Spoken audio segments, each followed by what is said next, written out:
Hello friends, இன்றைக்கி நம்ம என்ன பார்க்க போகிறோன்னா சிக்கன் பிரியாணி தான் பார்க்க போகிறோம். எப்படி செய்யலான்னு பார்க்கலாம். ஒரு பக்கம் சிக்கன் பிரியாணி, ஒரு பக்கம் சிக்கன் வறுக்க போகிறோம். ஈஸி தான் சிக்கன் பிரியாணி, சிம்பிளாக தான் நான் செய்வேன். அந்த மாதிரி தான் செய்கிறேன். இந்த மாதிரி சிக்கன் வறுவலும் ஈஸியாக செய்கிற மாதிரி தான் செய்கிறேன். ஃபஸ்ட்டு குக்கரில் தான் செய்ய போகிறேன். குக்கர் நல்லா ஹீட் ஆகிடுனா ஆயில் ஊற்றிக்கலாம். வறுக்கிறதுக்கும் ஆயில் ஊற்றிக்கலாம்.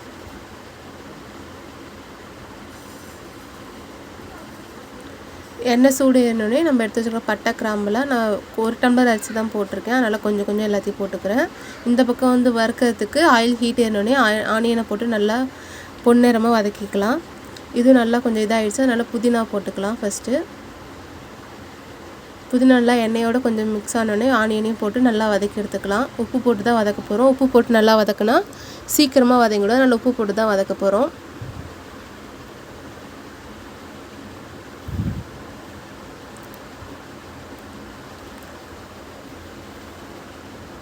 ரெண்டு பக்கமும் செய்யறனாலும் சீக்கிரமாக வேலை முடிஞ்சிடும். அதனால தான் ரெண்டு பக்கமும் செஞ்சிட்ருக்கேன் நான். நல்லா வெங்காயம் நல்லா வதங்கி வரட்டும். அந்த பக்கமும் நல்லா வெங்காயம் நல்லா வதங்கிட்டுருக்கு. சிக்கன் நல்லா வாஷ் பண்ணி நான் லெமன் போட்டு உப்பு போட்டு வச்சுருக்கிறேன்.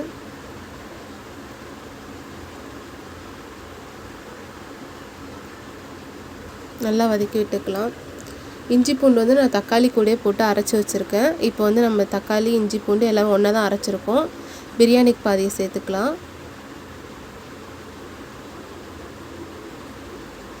இப்போ வறுவலுக்கும் சேர்த்துக்கிட்டோம். இதையும் நல்லா வதக்கி விட்டுடலாம்.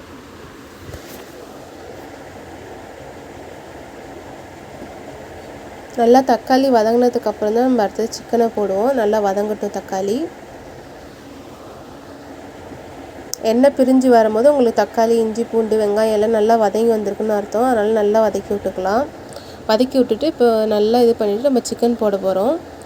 வறுவலுக்கு நான் 2 லெக் பீஸ் போட்டுக்கிட்டேன். பிரியாணிக்கு 3 லெக் பீஸ் போட்டுக்கிறேன். ஏன்னா 1 டம்ளர் அரிசி தான், அதனால் 3 லெக் பீஸ் போட்டுக்கிறேன். நல்லா வதக்கி விட்டுடலாம்.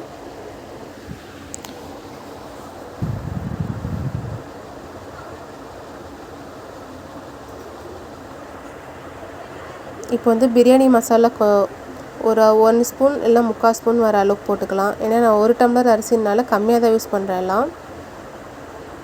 இதுக்கு ஒரு 1/2 ஸ்பூன் மிளகாத்தூள், குழம்பு மிளகாத்தூள் வீட்டில் யூஸ் பண்ணுவோம்ல அந்த குழம்பு மிளகாத்தூள், கொஞ்சோண்டு சிக்கன் மசாலா,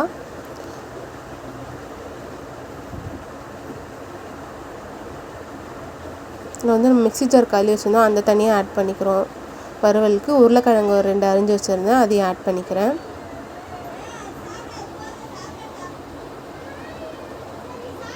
உருளைக்கிழங்கையும் ஆட் பண்ணி கிளறி விட்டுக்கலாம். இப்போ பிரியாணி பக்கமும் நல்லா இதாகிட்டுருக்கு. சிக்கன் லைட்டாக வெந்துடுச்சு.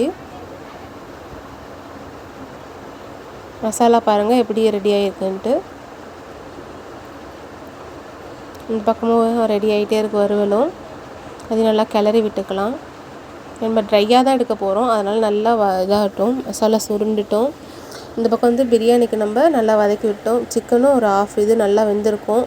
இப்போ அரிசிக்கு நான் 1 டம்ளர் அரிசி எடுத்ததுனால 1.5 டம்ளர் 1.25 டம்ளர் தண்ணி ஊற்றிக்கிறேன். அரிசியும் ஆட் பண்ணிக்கிறேன். ஏன்னா அரிசி ஒரு 20 மினிட்ஸ் நல்லா ஊற வச்சுட்டேன். அதனால் அரிசியும் ஆட் பண்ணிக்கிறேன். நான் பாஸ்மதி ரைஸ் தான் எடுத்துருக்கிறேன். அதனால் அதையும் ஆட் பண்ணிக்கிறேன். நல்லா மிக்ஸ் பண்ணி விட்டுட்டு நம்ம மூடி வச்சிட போகிறோம். நல்லா கொதி வந்துடுச்சு. இப்போ மூடிட்டு நம்ம 2 விசில் விட்டு இறக்கினா பிரியாணி ரெடி ஆகிடும். மீடியம் ஃப்ளேமில் வச்சுக்கலாம். ரொம்ப சிம்மும் இல்லை ரொம்ப பெருசும் இல்லாமல் மீடியம் ஃப்ளேமில் வச்சுட்டு நம்ம மூடி வச்சோன்னா ரெடி ஆகிடும்.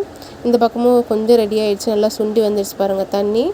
இப்போ நம்ம கொத்தமல்லி போட்டு கிளறி விட்டு திரும்ப மூடி வச்சிடலாம். நல்லா ட்ரையாக தான் இறக்க போகிறோம். அதனால் திரும்ப மூடி வச்சிடலாம். இதை பாருங்கள் எவ்வளோ சூப்பராக ட்ரையாக ரெடி ஆகிடுச்சுன்ட்டு. இந்த ஸ்டேஜில் நம்ம ஆஃப் பண்ணிடலாம். இப்போது அவ்வளோதாங்க. சிக்கன் நல்லா வறுத்து எடுத்துட்டோம் மசாலா போட்டு. இப்போ பிரியாணியும் ரெடி ஆகிடுச்சு. பிரியாணி ஓப்பன் பண்ணி நம்ம பார்த்துடலாம். பாருங்கள் எப்படி வந்திருக்குன்ட்டு. மீடியம் ஃப்ளேமில் வச்சிங்கன்னா உங்களுக்கு அடியும் பிடிக்காது, தீஞ்சும் வராது. அரிசியும் பாருங்கள் உடையாமல் வந்திருக்கு.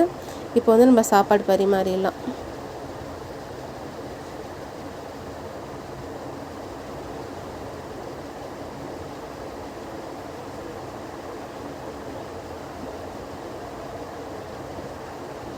நான் அரிசி உடையாமல் வரணும்னு பொறுமையாக எடுக்கிறேன். பாருங்கள், கொஞ்சம் கூட தண்ணி இல்லாமல் அடி உட்காராமல் எவ்வளோ சூப்பராக வந்திருக்கு பாருங்கள் பிரியாணி. அவ்வளோதாங்க, சிக்கன் பிரியாணி. உங்களுக்கு ஈஸியாக குயிக்காக பண்ணணுன்னா தக்காளி அரைச்சி ஊற்றினீங்கன்னா சூப்பராக பண்ணிடலாம். நான் எந்த கலர் பவுடரும் யூஸ் பண்ணல. எப்படி இருக்குது பாருங்கள்.